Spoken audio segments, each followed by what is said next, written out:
सद्गुरुनाथ सिद्धरामेश्वराय नमः। राजाधिराज सद्गुरुनाथ श्री भाऊराजाय नमः। राजाधिराज सद्गुरुनाथ श्री काडसिद्धेश्वराय नमः। गुरुदेव महादेव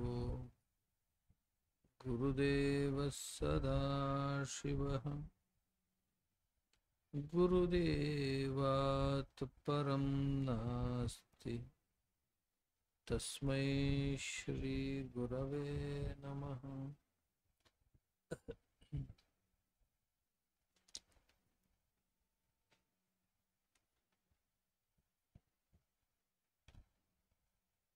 आपण जिथेही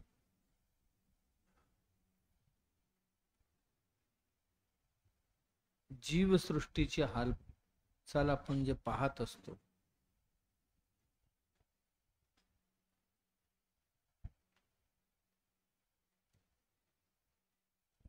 प्रत्येक जीव संघटितपणे कार्य करत करत आपल्या जीवित यशस्वी करत असताना आपण पाहतो। मग कोणी असो, काल आपण चर्चा केल्याप्रमाणे छोटी मोठी सगळी जीव संघटितपणे आपल्या अस्तित्वासाठी कार्यरत असतात आणि प्रत्येक जीवाला भगवंताने काही बलस्थाने दिलेली आहेत।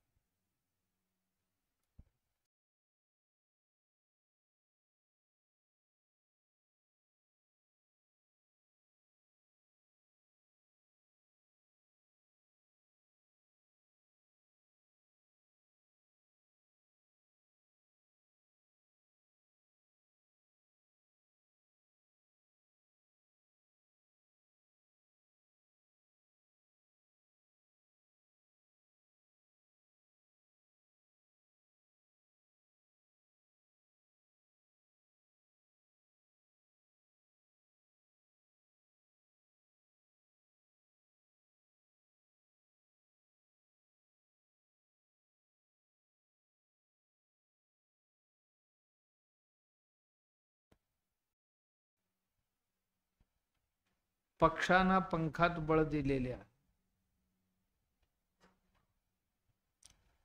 अशा वेगवेगळ्या त्या बळाच्या आधारावर ध्वनीचा वापर करून, वासाचा वापर करून, खुणांचा वापर करून परस्परांशी संवाद करतात, करून तेही त्यांची जीवनचर्या ठरवतात। आपली जीवनचर्या सुखमय राहण्याकरता आपण काय करावं, कसं जगावं, ही त्यांची जीवनशैली ते ठरवतात। तद्वतच माणूस सुद्धा बहुसंख्यक जे दृश्यमान जीव प्रपंच आहे, त्यात मनुष्य दिसायला तरी बहुसंख्यक दिसतो, नसेल बहुसंख्यक पण दिसतो। कारण पृथ्वीवर जिथे जिथे जलवायू अनुकूल आहे, वातावरण अनुकूल आहे जगण्यासाठी, अशा ठिकाणी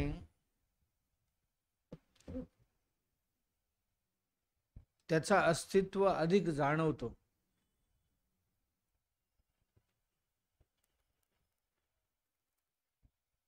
आणि संख्या अधिक होईल तसं त्याला संघटितपणे जगणं आवश्यक असतं। पण कुठल्याही जीवसृष्टीला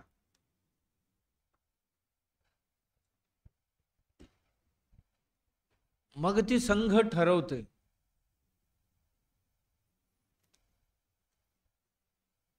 आपल्यातले प्रत्येकांची जबाबदारी निश्चित करते, कोण काय करावं, कोण काय करू नये, प्रत्येकाला अधिकारही देते आणि कर्तव्यही बजवायला सांगते आणि हक्कही प्रदान करते.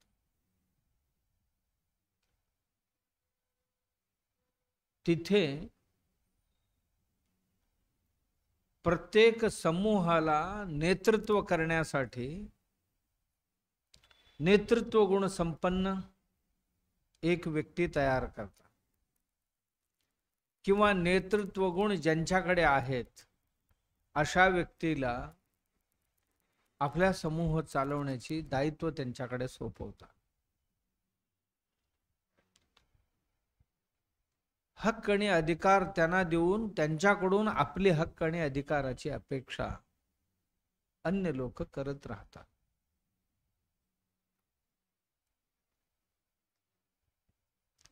मग त्यामध्ये कुटुंब संस्था आली, ज्ञातीय म्हणजे जात संस्था आली, संप्रदाय नावाची संस्था आल्या, मतपंथ नावाची संस्था आल्या, समाज नावाची संस्था आली, ग्राम नावाची समूह त्यात आहे, जिल्हा राज्य देश हे सर्व ही संस्था त्यात येतात. आणि सामूहिकपणे कोणाला तरी आपला एक नेतृत्व करावं अशासाठी एक व्यक्ती नियुक्त करून त्यांना समाजच अधिकार देतो, देऊन आपल्याला हवं ते सर्वही त्यांच्या मार्फत करून घेण्याचा प्रयत्न करत असतो. नेतृत्व सांभाळणारी व्यक्ती नेतृत्व गुण संपन्न असणं आवश्यक असतं. त्यांच्याकडे काय असायला पाहिजे, काय नसायला पाहिजे हेही जे ते समूह ठरवतात.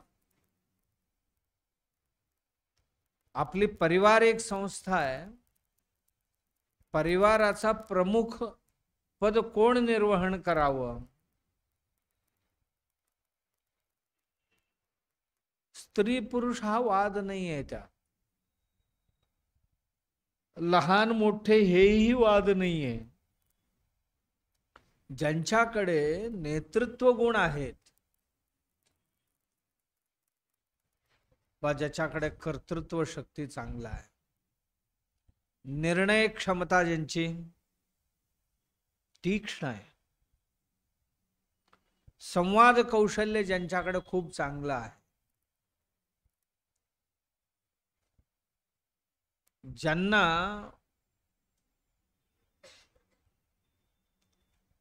बऱ्या वाईट ओळखता येतं, ज्यांना समष्टींवर प्रेम करण्याची क्षमता आहे, ज्यांच्याकडे क्षमा दया करुणा हे भाव आहेत, ज्यांच्याकडे सगळ्यांना आपल्या बरोबर चालवून नेण्याची क्षमता आहे, अशा व्यक्तीला आपला परिवार, आपला पक्ष किंवा आपला समाज, आपलं गाव किंवा कुटुंब चालवून नेण्याची जबाबदारी त्याला दिली जाते.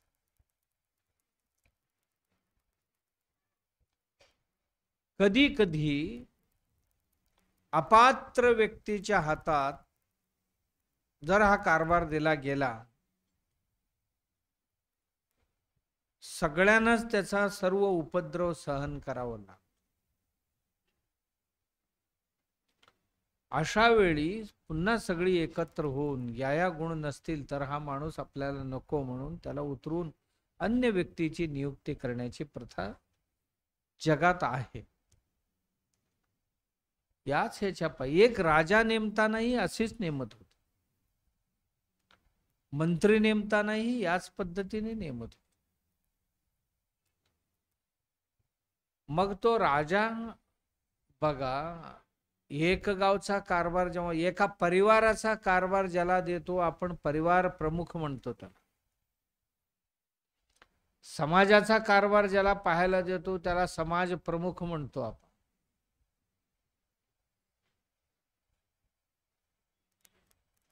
आणि जेव्हा गावचं देतो त्याला आपण आपल्या भाषेत सरपंच म्हणतो.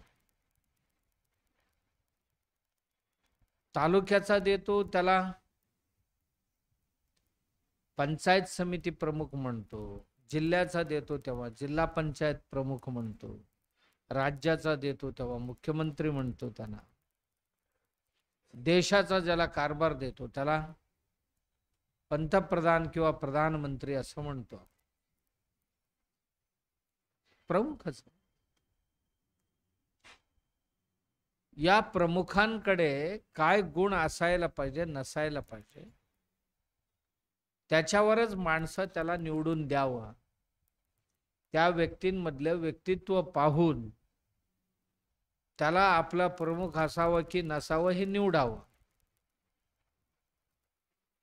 तो बुद्धिमान आहे का? राष्ट्राचा रक्षण किंवा परिवाराचा रक्षण करू शकतो का?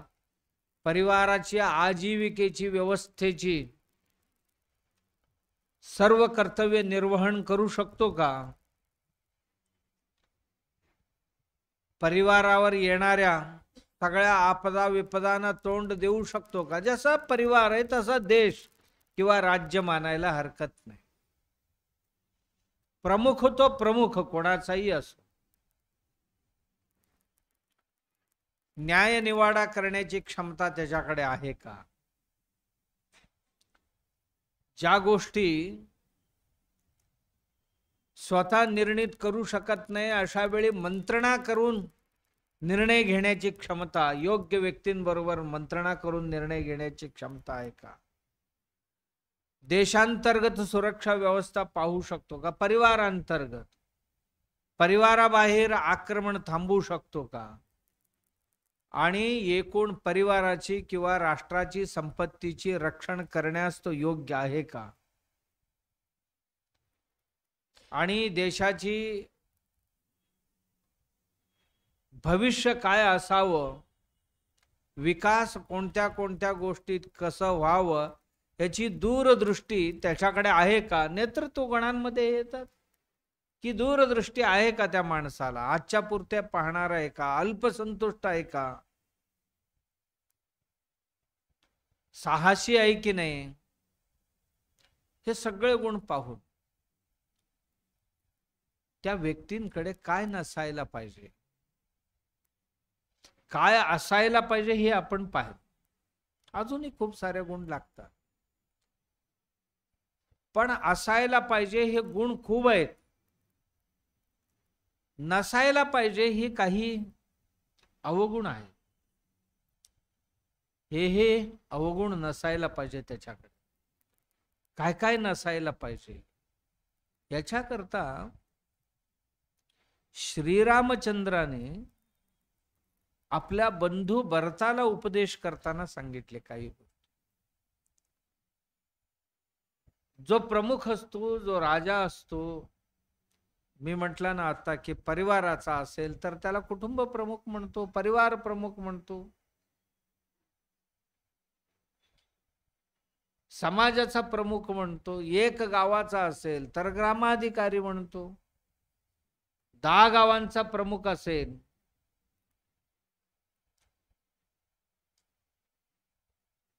त्याला नायक म्हणतो आपण. 100 गावांचा प्रमुख असेल तर सामंत म्हणतो. 1000 गावांच्या प्रमुखाला राजा म्हणतो. 10,000 गावांचा प्रमुख असेल तर महाराजा म्हणतो.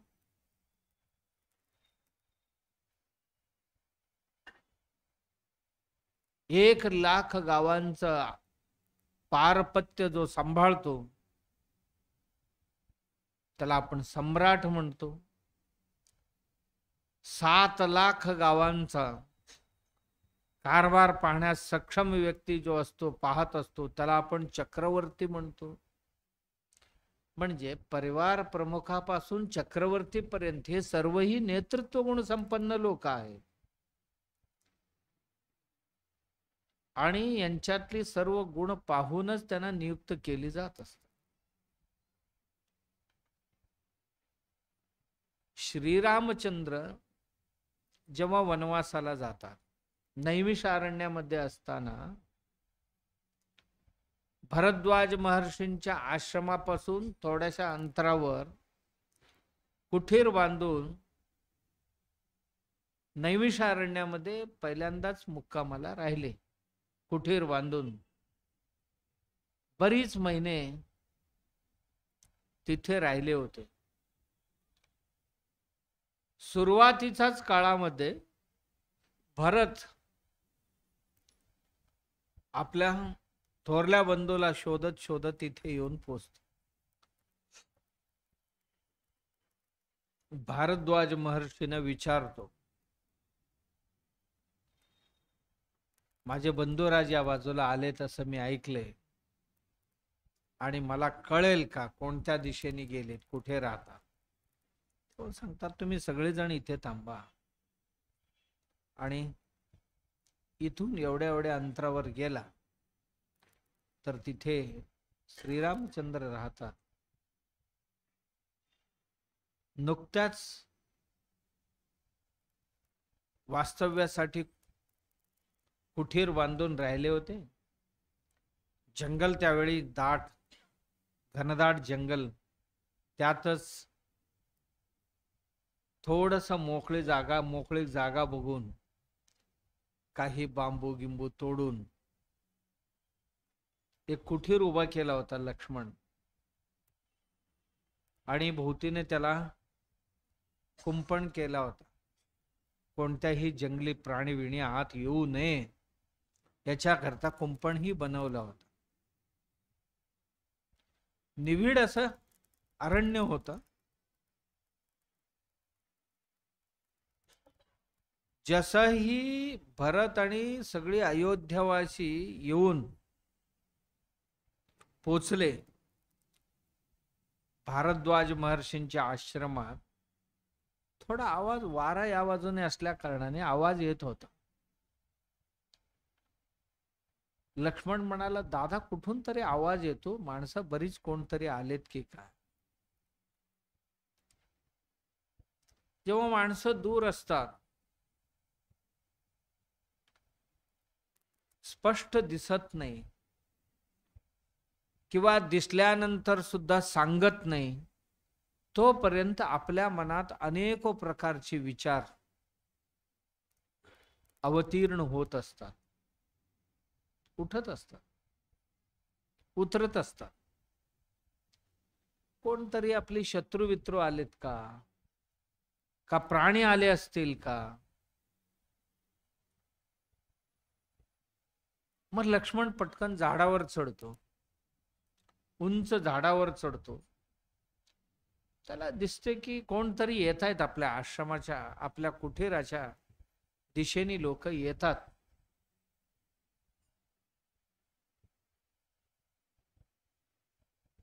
दिसल्याबरोबर येऊन भावाला म्हणतो, बहुतेक भरतच येतो असं दिसते, तयारी करायची का युद्धाची? कारण आम्ही जंगलात आलो तरी सुद्धा बहुतेक त्याला समाधान नाहीये. इथेही 2 हात करण्यासाठीच आमच्या बरोबर, जर तो आमच्या बरोबर तडजोड करायलाच आला असेल तर एवढी सेना घेऊन यायची काय कारण होते? म्हणजे डोकं माणसांची कसं काम करते, जे आमची तुमची करते तीच काम त्यांची करत होती. कारण मन अत्यंत संशयखोर वृत्तीचं आहे. भरताच्या मनात नाही, स्वप्नात सुद्धा कधी भावावर आक्रमण करण्याचा विचार आलेला नव्हता. अयोध्यावासींना जाऊया म्हणून घेऊन आला नव्हता, ते पाठीमागे लागून सगळे अयोध्यावासी आलेले होते. राजा चाललाय म्हटल्यानंतर सैन्य त्यांच्या बरोबर येणं स्वाभाविक होता. पण लक्ष्मणाच्या मनात, लक्ष्मण थोडासा शीघ्रकोपी होता. निर्णय घेण्यामध्ये थोडासा नेहमी तो गडबड करत होता. मग त्यांना त्यांचे मोठे बंधू समजावत होते, असं नाही, असं असू शकते, असं नाही, असं असू शकते. जे समजावण्याची क्षमता आहे त्यालाच नेतृत्व गुण असं म्हणतात. लक्ष्मणाकडे नेतृत्व गुण कमी होते.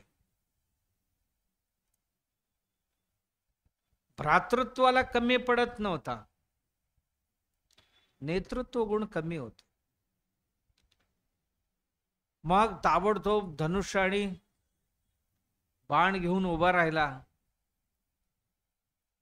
आणि मग भरत म्हणाला आपल्या लोकांना की तुम्ही थांबा इथे, मी जाऊन आधी बोलून येतो, बघून येतो. अन्यथा त्यांच्या मनात संशय उत्पन्न व्हायला नको. तो इतका शांतपणे विचार करणारा होता भरत, म्हणजे लक्ष्मणाच्या बिलकुल विपरीत.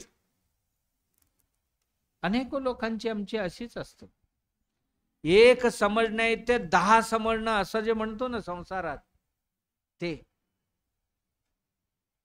लक्ष्मण एक समजणे ते 10 समजत होता आणि पटकन तुटून पडायचं.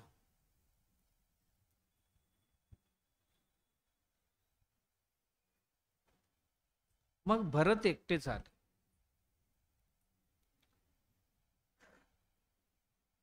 वडील बंधू जे होते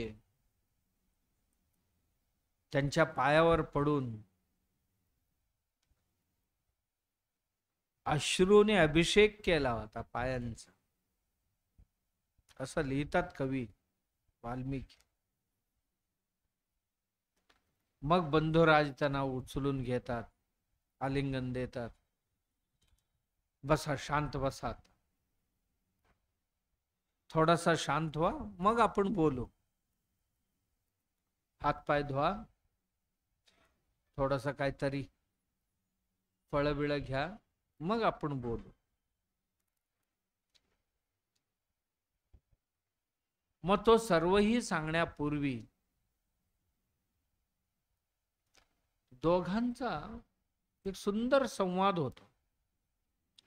प्रत्येकाने वाचावा रामायणातला तो भाग जो आहे ना, तेवढंच. श्रीरामचंद्र आणि भरत या दोघांचा एक संवाद आहे नैमिषारण्यामध्ये असताना.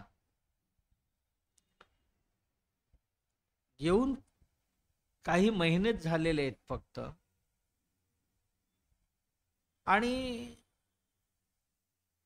कुशलोपरी विचारण्याची एक पद्धत असते. मग भरताला विचारतात, आई कशी आहे, मावशी कशी आहे, मोठी आई कशी आहे, राजप्रसादातली सर्व मंत्रीगण बरे आहेत ना? हा म्हणतो सर्व आलेले आहेत, तिथे थांबलेले आहेत. अयोध्या पुरवाशी कशी आहे? आले, तेही आलेत.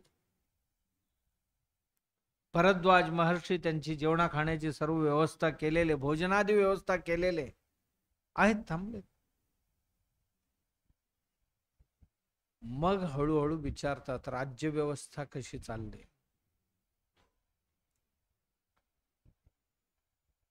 मंत्र्यांची नियुक्ती व्यवस्थितपणे केलाय ना? कारण तुम्ही राजा झालाय आता. मंत्री बरे आहेत ना सर्व? का नवीन मंत्री नेमलात? नेमताना मंत्र्यांमध्ये कोणते कोणते गुण असायला पाहिजे, हे गुण आहेत ना त्या मंत्र्यांमध्ये, असंही म्हणतात. त्याबरोबर आणखीन म्हणतात, गुप्तचारांना नियुक्त करताना हे गुण त्यांच्यात आहेत ना? तुम्हाला सल्ला देणारे वैयक्तिक सल्लागार जे आहेत त्यांची नियुक्ती केली, ते या गुण आहेत का त्यांच्यात? शहरामध्ये हे आहे का, ते आहे का, ते आहे का? जनावरांची व्यवस्था काय आहे, माणसांची व्यवस्था काय, कारिगरांची व्यवस्था काय, उद्योग व्यापाराची स्थितीगती काय आहे, ह्या सगळ्या गोष्टी विचारत विचारत जातात. जाऊन भरत म्हणतो, माझ्यासाठी काय आदेश आहे? यांची चर्चा होते परत येण्या जाणे. राम म्हणतात ती एक विसरून जा. राम परत अयोध्याला येणं एवढं सोडून सगळी विचार तुला काय विचारायचं. मग मी कसं राहू. आता मीच सांगतो तुला, माझी प्रतिनिधी म्हणून राहतो आणि राज्यकारभार करायला. माझ्यात काय योग्यता असायला पाहिजे म्हणण्यापेक्षा, दादा मला ही कुठलाही अनुभव फारसा नाहीये. एक राजा, एक नेता, त्यांच्यामध्ये काय गुण असायला पाहिजे आणि काय नसायला पाहिजे, आणि मी कसं राज्य करू. राज्य कसं करू हे गुण असेल तर, अवगुण सोडलं तर सांगायची गरज भासत नाही. तेव्हा अत्यंत महत्वाची या संवादामध्ये राजाकडे असणारी जे दोष आहेत किंवा राजांकडे जे नसायला पाहिजे, अशा एक 14 दोषांची एक सूची श्रीरामचंद्र उपदेश करतात. हे राजांकडे नसायला पाहिजे. राजांकडे ह्याचा अर्थ प्रमुखाकडे नसायला पाहिजे. जे राजाला लागू आहे ते आपल्या परिवाराच्या प्रमुखालाही लागू. परिवार प्रमुख वयाने मोठा असतो की छोटा असतो, पुरुष असतो की स्त्री असते, धाकटा भाऊ की मोठा भाऊ याच्या प्रश्न. ज्याच्याकडे नेतृत्व गुण आहे त्यांच्याकडे असतं. काही घरांमध्ये महिलांचा पारुपत्य चालत असते, महिला प्रमुख असतात. काही ठिकाणी पुरुष प्रमुख असतात. कुठे लहान भाऊ असतो, कुठे मोठा भाऊ असतो, कुठे वडील असतो, कुठे काका असतो. या सगळ्यांचा अभाव असेल तर मामा आलेले असतो, तिथे मामा पाहत असतो. प्रमुख असतात कोण. तसे राज्याच्याही असतात. आणि त्यांच्याकडे काय असायला पाहिजे हे सांगून झाल्यानंतर काय नसायला पाहिजे, राजदोष किंवा नेतृत्व दोष नावाची एक सूची श्रीरामचंद्र भरताला उपदेश करतात. नास्तिक्यम अनृतम क्रोधम प्रमादम दीर्घसूत्रताम आदर्शनम ज्ञातवताम आलस्यम पंचवृत्तीनाम एकचिंतनम अर्थानाम अनर्थज्ञेः च मंत्रणम निश्चितानाम अनारंभे मंत्रस्य परिरक्षणम मंगलस्य प्रयोगम च प्रत्युत्थानम च सर्वतः कच्चित्वं वर्जयस्येतान् राजदोषान् चतुर्दशः.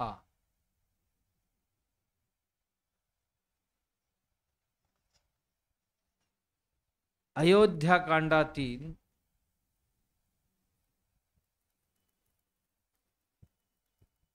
65, 66 आणि 67 या 3 श्लोकांमध्ये या 14 गोष्टी सांगितल्या. मी काय सर्व सांगतो, आमच्याही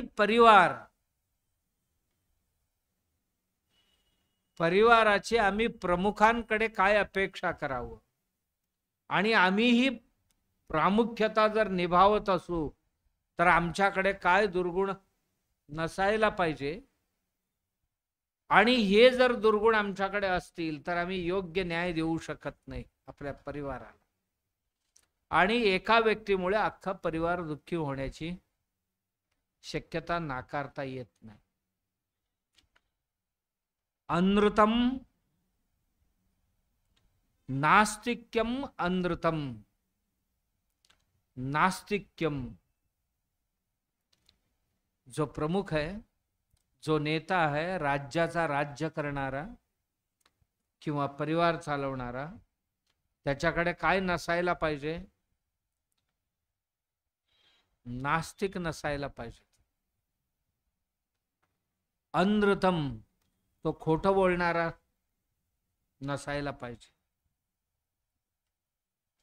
क्रोधम,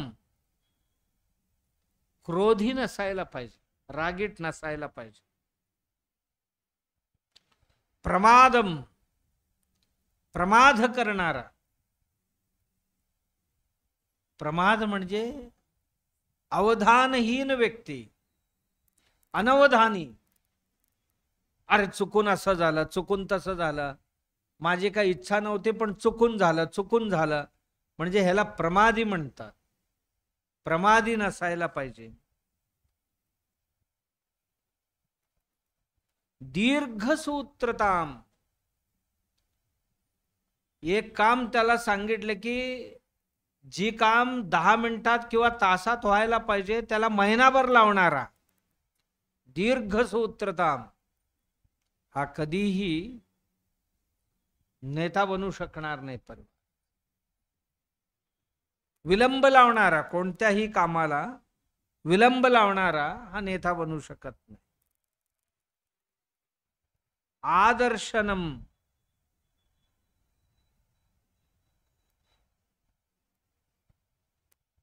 ज्ञातवताम आलस्यम,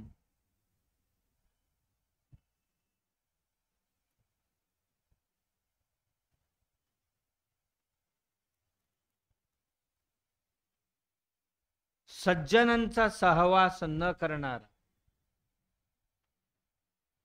ज्ञानी लोकांचा, सुजन लोकांचा, सत्पुरुषांचा सहवास न करणारा.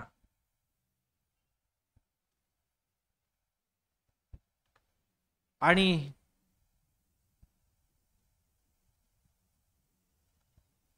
आलस्यम, प्रमुख कधी आळशी नसायला पाहिजे.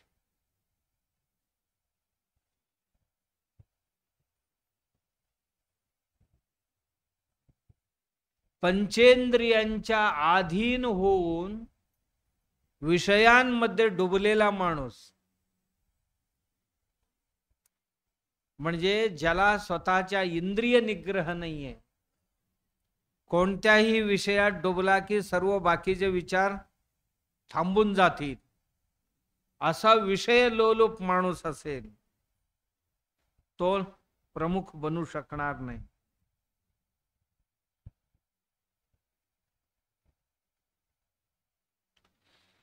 कुणाबरोबरही समालोचना न करता, मंत्रणा न करता एक पक्षी निर्णय घेणारा. कोणताही निर्णय राज्यासाठी किंवा परिवारासाठी घेत असताना परिवारातील संबंधित व्यक्तींबरोबर किंवा त्या विषयाशी निगडित व्यक्तींबरोबर विचार विनिमय, चर्चा, संवाद न करता एक पक्षी निर्णय घेणारा जो माणूस असेल तो त्याचा एक दोष आहे. तो एक पक्षी निर्णय घेण्याची.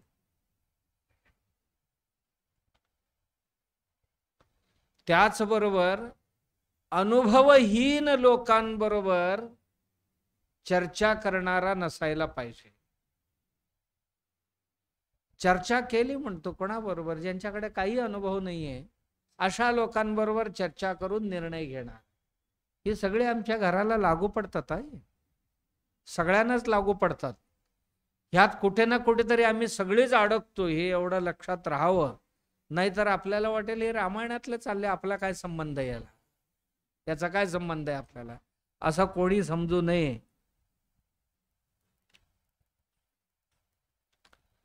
आणि एकदा ठरलेले हे कार्य करायचं, कार्यारंभ न करणं एक दोष आहे.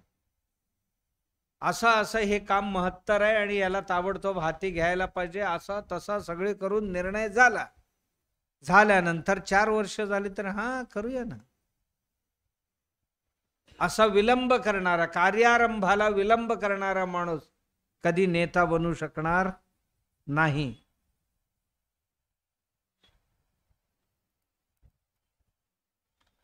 आणि मंत्रालोचन केल्यानंतर किंवा सहयोगींबरोबर चर्चा केल्यानंतर त्यातल्या ज्या काय रहस्य गोष्टी आहेत, गुप्त गोष्टी आहेत, ते प्रकट न करणारा असायला पाहिजे.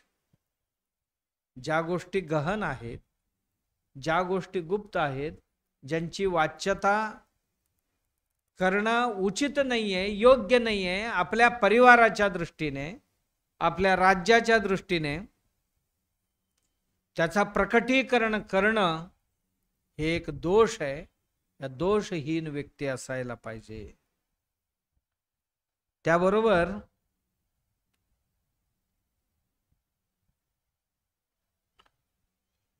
मंगल कार्य जे आहेत, शुभ कार्य जे आहेत, मंगळकारक असं शुभ कार्याचा आदर सन्मान न करणारा किंवा अशा पद्धतीचे शुभ कार्याचा आरंभ न करणारा हा कधीही परिवाराचा किंवा देशाचा किंवा पक्षाचा नेता बनू शकणार नाही.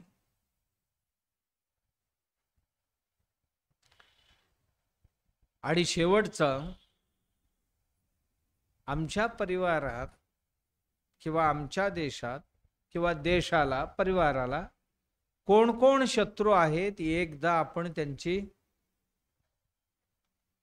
सूची बनवल्यानंतर एकाच वेळी सगळ्यांवर आक्रमण करणारा तो कधीही शहाणा ठरू शकणार नाही. सगळ्यांना एकाच वेळी अंगावर घ्यायला जाणारा माणूस कधीही नेतृत्व गुण संपन्न असं त्याला मानता येणार नाही. म्हणून आमच्याकडे कुठली दोष नसायला पाहिजे. आम्ही कुणाचा सहवास नाही केला पाहिजे. पहिलंच सांगितलं की नास्तिक कोणाला म्हणतात? नास्तिक मंदिरात न जाणाऱ्याला नास्तिक म्हणतात. वर्गणी न देणाऱ्याला नास्तिक म्हणावं, किंवा देवाधर्मावर टीका टिप्पणी निंदा करणारा नास्तिक म्हणावं, भजन भक्ती न करणाऱ्याला नास्तिक म्हणावं, किंवा देवाधर्माला दूषण देणाऱ्याला नास्तिक म्हणावं. कोण नास्तिक? किंवा दान धर्म न करणारा, जप तप न करणारा, याला नास्तिक म्हणावं? नास्तिक त्याला म्हणतात जो आपलं देव, आपलं धर्म, आपल्या शास्त्र, शास्त्र म्हणजे आमची वेद, यांना जो मानत नाही तो नास्तिक. धर्मशास्त्राला मानत नाही.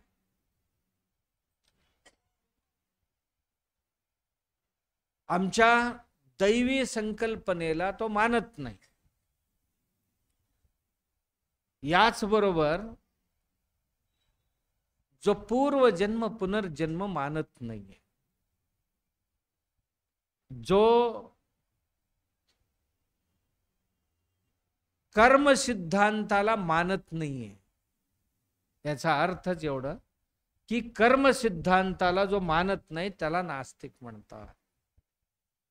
म्हणजे मी चांगलं केलं तर त्याला चांगली फळं येणार आहे, वाईट केले तर मला दुःख येणार आहे, याच्यावर विश्वास नसणारा. विश्वास नसणार, हा, याच्यावर जर विश्वास नसेल तर तो अनाचार करू शकतो, नसेल तर तो भ्रष्ट बनू शकतो, अराजकता निर्माण करू शकतो. गोष्ट एकच आहे, नास्तिकाची संगत करणारा कधीही नेतृत्व संपन्न होणार, नेतृत्व गुण संपन्न होणार. नेतृत्व करणारा जो आहे परिवाराचा, पक्षाचा किंवा देशाचा, तो नास्तिक नसायला नाही पाहिजे, असायला नाही पाहिजे. नास्तिक असता कामा नये. माझ्यासाठी नाही, माझ्या जनतेसाठी. कारण बहुमतांचा मी धनी असतो, बहुजनांचा मी नेतृत्व करत असतो. माझ्या आवडी निवडीपेक्षाही माझ्या परिवारातल्या लोकांची, माझ्या देशातल्या लोकांची आवडी निवडी महत्वाची आहे. म्हणून नेतृत्व का नापास होतो? नेतृत्व फेल होण्याचा, नापास होण्याचा कारण काय हे प्रकटपणे नास्तित्व गुणाचा प्रदर्शन करतो कधी कधी नेता, आणि समाजाचा खूप मोठा हानी करतो. कारण आमची समाज ही सश्रद्ध समाज आहे, आणि समाजात जो प्रमुख असतो, जो मुखिया असतो, त्याचाच अनुकरण बाकीचे लोक करत असतात. आणि समाज प्रमुख जर अनाचारी असेल, दुराचारी असेल, तर त्याचा परिणाम सामान्य जनतेवर किंवा परिवारातील सदस्यांवर किंवा पुढील पिढीवर होत असतो.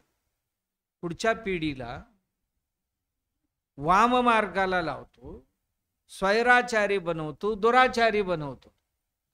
त्याच्यावर कोणाचाही अंकुश राहत नाही. आमच्या पूर्वजांनी हे सर्वही विचार करून देव नावाची एक संकल्पना मांडून आणि त्याच्या अस्तित्वासंबंधातल्या सगळ्या गोष्टी सगळ्यांच्या निदर्शनाला आणून देऊन याचा अनादर जर आपण केली तर काय काय विपरीत परिणाम, अनाहूत परिणाम समाजावर होतात याची पूर्णपणे आम्हाला समज दिलेली आहे, आम्हाला समजून सांगितलेली. म्हणून आपण कोणीही नास्तिक बनून आस्तिक असं. देवाची निंदा कर, देव नावाची संकल्पना मान्य करणारा आस्तिक. मग तो सगुण साकार मान्य करेल का सगुण निराकार मान्य करेल का निर्गुण निराकार मान्य करेल, देव आहे. कोणाला या पद्धतीने, कोणाला या पद्धतीने, कोणाला या पद्धतीने. कोण निसर्गाला देव मानतो, पंचमहाभूत हे देवांचीच रूप आहेत असंही मानणार आहे. दुसरा असतो जिथे जिथे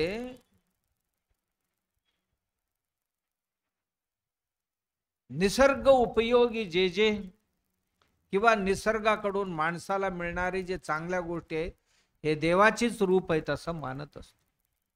आणि कोण म्हणतो की माझा देव मूर्त रूपामध्ये, मूर्तींच्या रूपात आहे, चित्रांच्या रूपात आहे, कारण मला जसं हवं तसं मी निर्माण करून घेतलेले.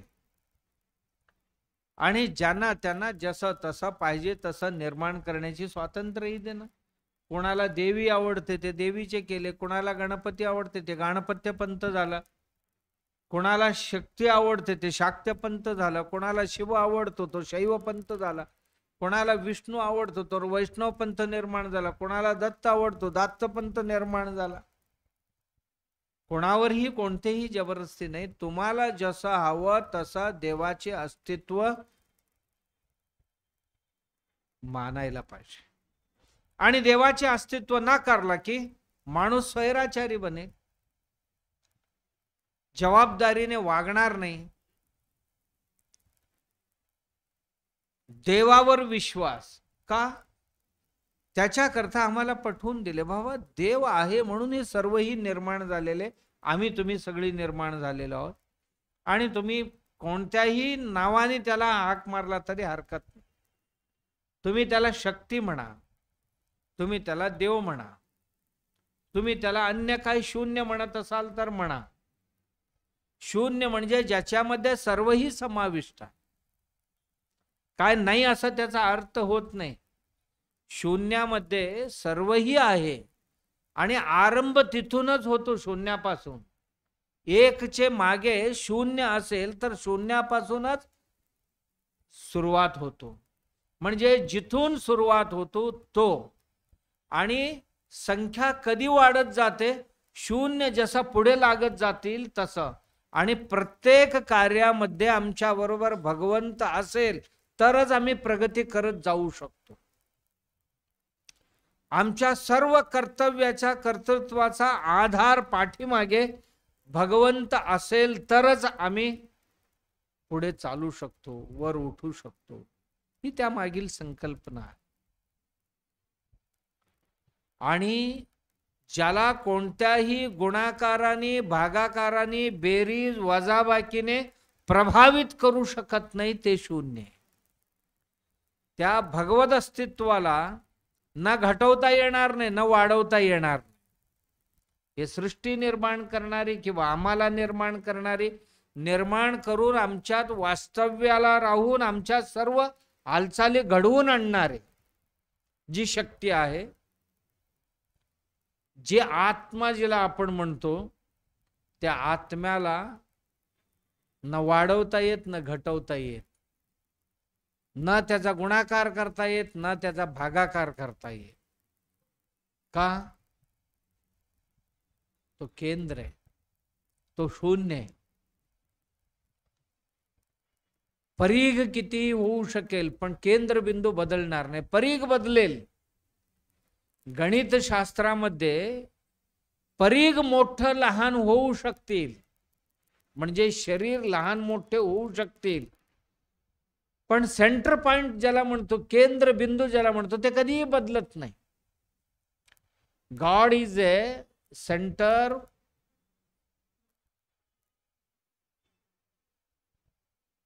God is a circle whose center is everywhere and whose circumference is nowhere. देव म्हणजे असं एक वर्तुळ आहे ज्याचा मध्यबिंदू सर्वत्र आहे, ज्याचा परीघ किती असू शकतो, असीम, त्याचा परीघ नोव्हेअर. देव एवढा मोठा असं काय म्हणता येईल नाही. महतो महीयान, खूप मोठा. समुद्र किती लांब आहे, समुद्र तरी भगवंताच्या सृष्टीत आहे. समुद्राची खोली आणि समुद्राची लांबी, समुद्र म्हणजे ही एक पृथ्वीची झाली, अशी लाखो आणि करोडो पृथ्वी आकाशात तरंगतात, त्याला आम्ही विश्व म्हणतो. विश्व म्हणजे ही 6 खंडाला विश्व म्हणतो आम्ही, असं नाही. 6-7 खंडानं विश्व म्हणतो. एशिया, युरोप, ऑस्ट्रेलिया, उत्तर अमेरिका, दक्षिण अमेरिका, ह्यांनाच म्हणतो ना. हे सगळे मिळून आम्ही एक विश्व म्हणतो. विश्व नाही, एक छोटासा गोळा आहे विश्वातला. आकाशात तरंगणारी जी अंतरगंगा जिला म्हणतो आपण, तारांची मोठे समूह आहे. एक काय दोन, पृथ्वीपेक्षाही कैक पट्टीने मोठे आहेत आणि करोडोची संख्येने आहेत. त्यातल्या एका ग्रहावरची आम्ही आहोत. जे करोडोची संख्येने रात्री आम्हाला दिसतात, चमकणारी ग्रह, तारा, त्यातल्याच एक छोट्याशा ग्रहावरची आम्ही आहोत.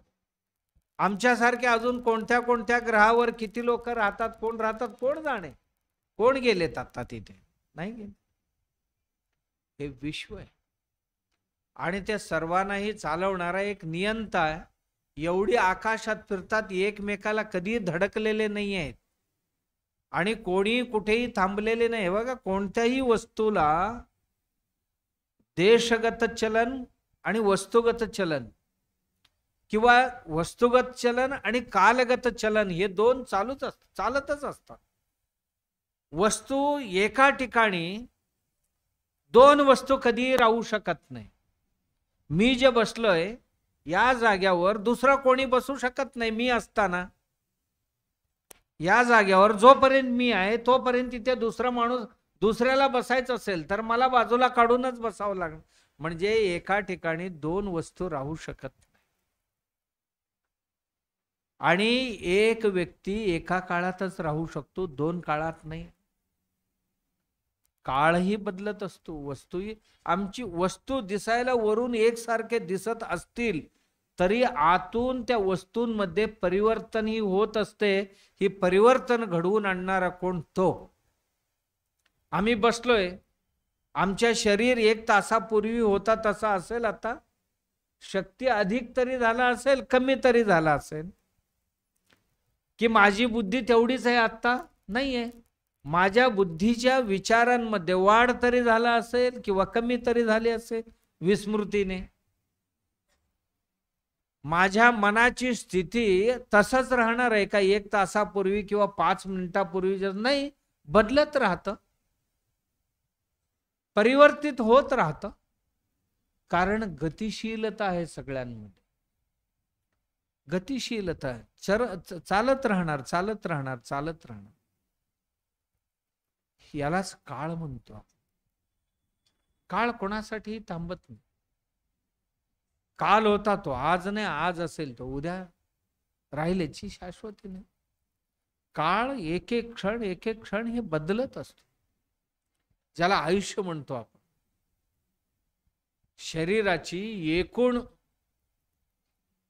लांबी जी आहे जगण्याची, त्याला आयुष्य म्हणतो, त्याला काळ म्हणतो आपण.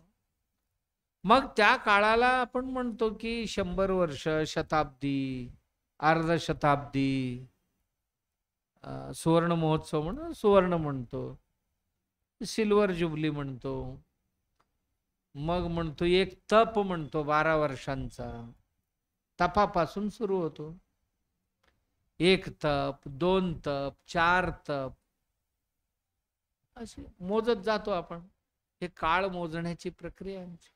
किंवा तिथीवार नक्षत्रांमध्ये मोजतो. संवत्सर आहे, अयन आहेत, अयनानंतर ऋतू आहेत 6, आणि त्यानंतर मास आहेत, मासानंतर पक्ष आहेत, पक्षानंतर सप्ताह आहेत, सप्ताहानंतर वार आहेत, वारानंतर प्रहर आहेत 8. वार म्हणजे 1 दिवस, दिवसांमध्ये 8 प्रहर, 8 मध्ये 4 अह आणि 4 निशी, अहर्निशी. 4 प्रहर अह आणि 4 प्रहर निशी. दिवस 4 प्रहर आणि रात्र 4. ही काळ मोजण्याची आमची प्रक्रिया आहे. आणि हे काळ कोणासाठी थांबत नाही, कोणीही थांबवू शकत नाही. कारण ते स्वयंचलित आहे, ते भगवत प्रेरित आहे. भगवंतानी त्याला थांबवण्याची, चालवण्याची किल्ली कोणाकडे दिलेली नाहीये. तो स्वतः तो चालवतो. म्हणून तो भगवंत आहे. आणि त्यांची ही सर्व आहे, त्यांची ही सर्व आहे. कशा करता सांगत होतो?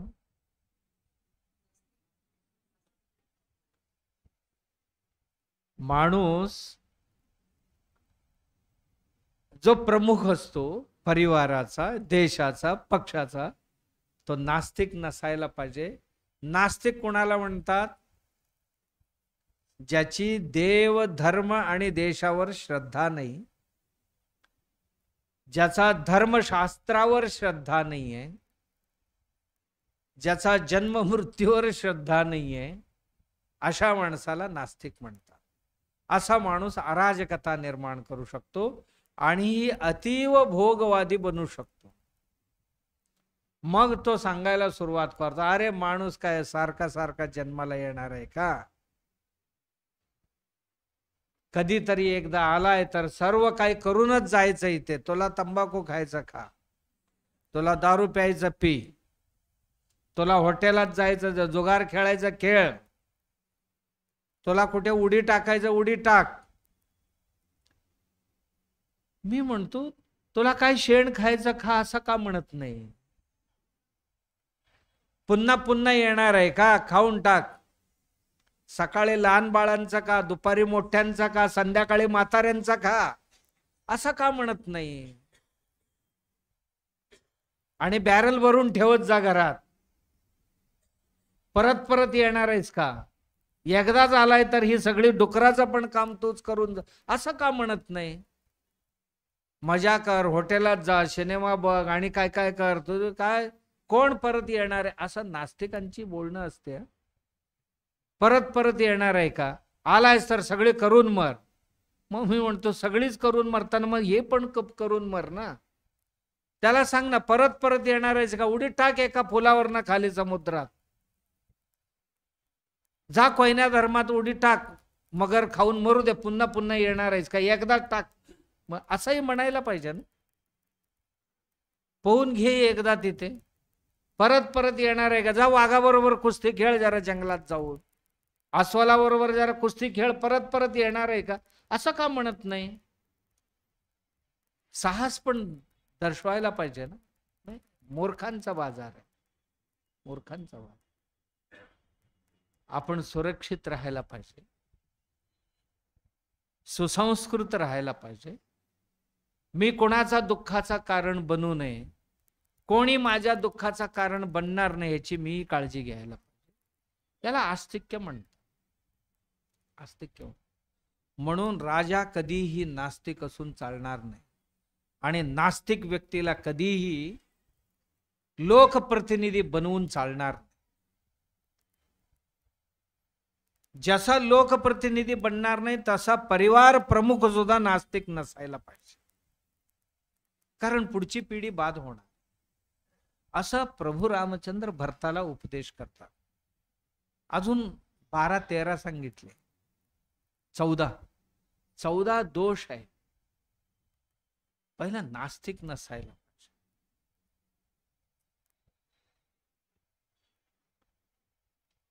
आस्तिक माणूस देवावर श्रद्धा आहे, कर्मावर श्रद्धा आहे. कर्मावर म्हणजे मी खराब काम केले तर मला खराब भोगायला मिळणार, म्हणून आयुष्यात कधी निषिद्ध कर्माचरण करू नये याच्यावर दृढ श्रद्धा पाहिजे, नितांत श्रद्धा पाहिजे. तुला काय होत नाही, काय पाहिजे ते कर. भस्मीभूतस्य देहस्य पुनरागमनम कुतः तस्मात् सर्वयत्नेन ऋणम कृत्वा घृतम पिबेत. जळून जाणारा शरीर आहे, पुन्हा येणार आहे, कोण पाहिलेले? तस्मात् सर्वयत्नेन, सर्व प्रकारचे प्रयत्न करून खर्च काढून बुडवा आणि तूप खा आणि मर. हे नास्तिकांची लक्षण. त्यांना लोकायत असंही नाव आहे. आणि आमचे शास्त्रकार यांना एक शास्त्र म्हणून मान्यता दिली होती. आणि यांच्या शास्त्राचा प्रचार प्रसार न करता ही आपोआपच होत असते, हे याचे वैशिष्ट्य आहे. आजही या शास्त्राचे अनुयायी भरपूर आहेत. शिकवणारा कोण नाही, एक असला तरी बस 100 निर्माण करतो एका दिवसात.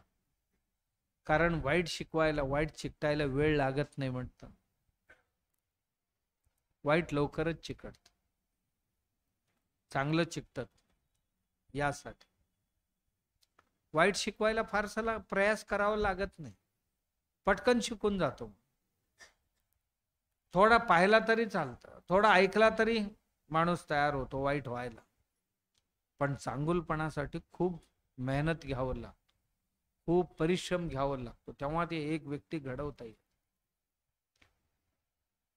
म्हणून नेता, आपलं प्रतिनिधित्व करणारा, आपल्यावर राज्य करणारा, आपला परिवार चालवणारा हा नास्तिक नसायला पाहिजे, आस्तिक असायला. आमच्या धर्मशास्त्र जाणणारा असायला पाहिजे. काही लोक वेद साहित्य वाचलेलेच नाहीये, न वाचता त्याची विरोध करत असतात. त्यातलं इथले तिथले एक तुकडं घ्यायचं. स्वामी महाराज म्हणत होते की मुलगी बघायला पाठीमागच्या दरवाजातनं गेले होते म्हणे, गारीच होती सगळी पाठीमागे, आणि मोरीची पाणी बिणी सोडलेले होते, सगळे दलदल होते, त्यातनं घरात गेले होते. पुढच्या बाजूला मोठे दिंडी दरवाजा आणि मोठा राजवाड्यासारखं घर, पण पुढच्या बाजूला काय अडचण होतं म्हणून मागून गेले होते म्हणे. हे काय थर्ड क्लास घर, हे सगळी काय दलदल बघा. कारण त्यांना तेवढंच दिसलं, पुढचं चांगलं दिसलंच नाही. तसे धर्मशास्त्राकडे पाहणारी कुठल्या कुठल्या तरी छोट्या छोट्या दोष शोधून त्या दोषांनाच मोठं करून आणि ते मोठे दोष म्हणजेच धर्म आहे अशा पद्धतीने त्याचं प्रतिपादन करून धर्मावरची श्रद्धा नष्ट करणारी ही नास्तिक मंडळी असतात. नास्तिक मंडळी असतात आणि त्यांची ठरलेले एक स्टाईल असते. त्या स्टाईलमध्ये आणि कुठलीही गोष्ट असेल तर ते भौतिक स्तरावर सिद्ध करण्याची त्यांची सिद्ध करायला पाहिजे.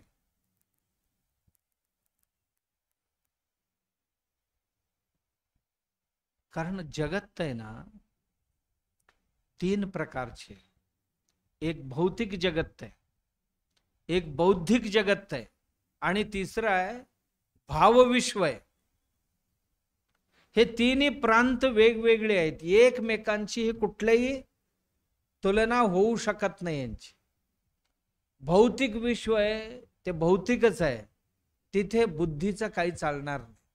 जे बौद्धिक विश्व आहे ना बौद्धिकच आहे, तिथे भौतिकाचा उदाहरण देऊन चालत नाही. जे भाव विश्व आहे भावनाच प्रधान आहे, तिथे वस्तू काही लागत नाही, भाव प्रधान आहे आणि त्यांची तुलना त्या भौतिक बरोबर करून चालत नाही.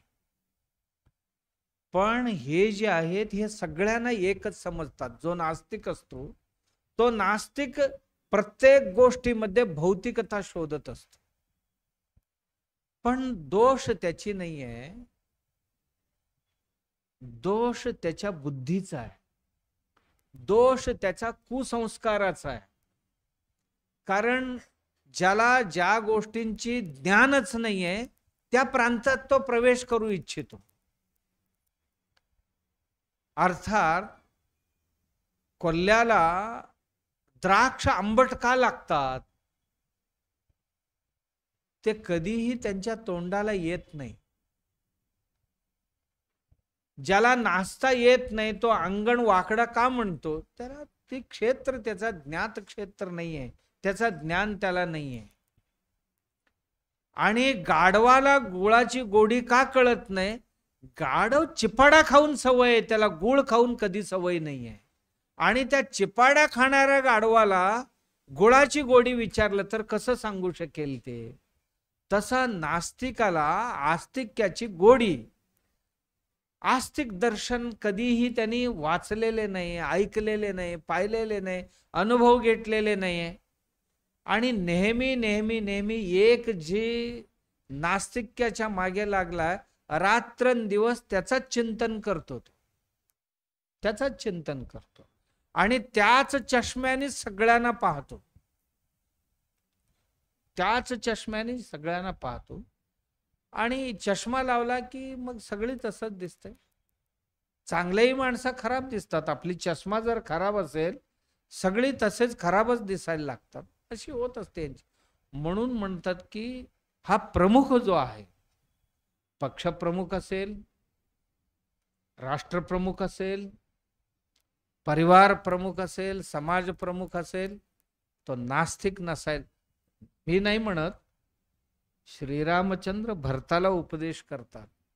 राजाकडे, राजनीतिज्ञाकडे, राजकारणीकडे हे नास्तिक्य गुण असता कामा नये, हे एक अवगुण आहे असं म्हण. दुसरं अंधता, खोटं बोलणं. खोटं बोलण्याचा गुण त्याच्याकडे असेल तर तो कधीही आदर्श ठरू शकत. जिथे खोटंपणा आहे त्याच्यावर इतरांनी विश्वास ठेवावा कसा. सकाळी एक बोलतो, दुपारी एक बोलतो, रात्री एक बोलतो, एकच विषयावर. सकाळी चांगलं म्हणतो, दुपारी वाईट म्हणतो, रात्री म्हणतो झोपताना नाही चांगलं आहे. विश्वास कशावर ठेवायचा, विश्वास कशावर ठेवायचा. सत्यवादी असायला पाहिजे, त्याच्याकडून अपेक्षा आहे. सत्यवादी म्हणजे जे हिताचं आहे, जे प्रिय आहे आणि जे चांगलं आहे ते बोलणारा असायला पाहिजे. अहिताचा सत्य जरी असला तरी तो सत्य नाहीये. सत्यम ब्रूयात प्रियम ब्रूयात न ब्रूयात सत्यम अप्रियम. सत्य बोलायला पाहिजे आणि तो सत्य प्रियही असायला पाहिजे आणि हिताचा असायला पाहिजे. माझ्या सत्य बोलल्याने सहस्र लोकांची जीव जाणार असेल तर तो सत्य कसं होईल? 1000 माणसं दडून बसलेले होते. शत्रूंनी विचारलं कुठे आहेत सगळे ते, मला बॉम्ब टाकायचा. असं तिथे बसलेत ना पलीकडे म्हटलं आणि त्यांनी बॉम्ब टाकले. सत्याचा परिणाम काय झालं? 1000 माणसांचा जीव गेला. याला काय सत्य म्हणावं? नाही. अहिताचा जर बहुजनांचा अहित करणाऱ्या गोष्टी असतील तर त्याला सत्य म्हणता येणार नाही. प्रिय असायला पाहिजे, हिताचा असायला पाहिजे आणि योग्य असायला पाहिजे. अशा गोष्टी बोलणारा राजा असायला पाहिजे, नेता असायला पाहिजे, प्रमुख असायला पाहिजे आणि असत्य बोलणारा नसायला पाहिजे असं सांगितले. आणि ह्या सगळ्या गोष्टी भारताला सांगत असताना आजपर्यंत हे कालबाह्य नाही झाले. रामायण एवढं वर्ष का टिकून राहिला? त्याचा कारण आजही हे सगळे पात्र उपस्थित आहेत. आपल्या घरात आहेत, गावात आहेत, देशात आहेत, सगळे पात्र आहेत. म्हणून आजही आम्हाला हे लागू पडतात. नाही आमचा काय संबंध आहे? मी काय परिवाराचा प्रमुख नाही. मी आज नाही उद्या होणार. मला नाही प्रमुख बनायचा. हो, मला प्रमुख जरी बनायचं नसला, प्रमुख बनणाऱ्यांमध्ये काय योग्यता असायला पाहिजे ह्याची ज्ञान मला असणं गरजेचे आहे. कारण मला घर चालवायचं आहे, समाज चालवायचा आहे, गाव चालवायचं आहे आणि देशही चालवायचा आहे, राज्य आणि देश चालवायचा आहे. मग माझं नेतृत्व काय असायला पाहिजे, मी काय बनायला पाहिजे, मी कसा असायला पाहिजे हे महत्वाचं. म्हणून दुसऱ्यांना बनवण्यापेक्षा माझ्या अस्तित्वासाठी, माझ्या आचरणासाठी मला ज्ञानाची गरज आहे आणि ते ज्ञान प्रभू रामचंद्र भरताच्या माध्यमातून दिलेले आहे, देतात. 2 बघितले, 12 राहिलेत. 12 उद्या बघूयात, चालेल ना राजा?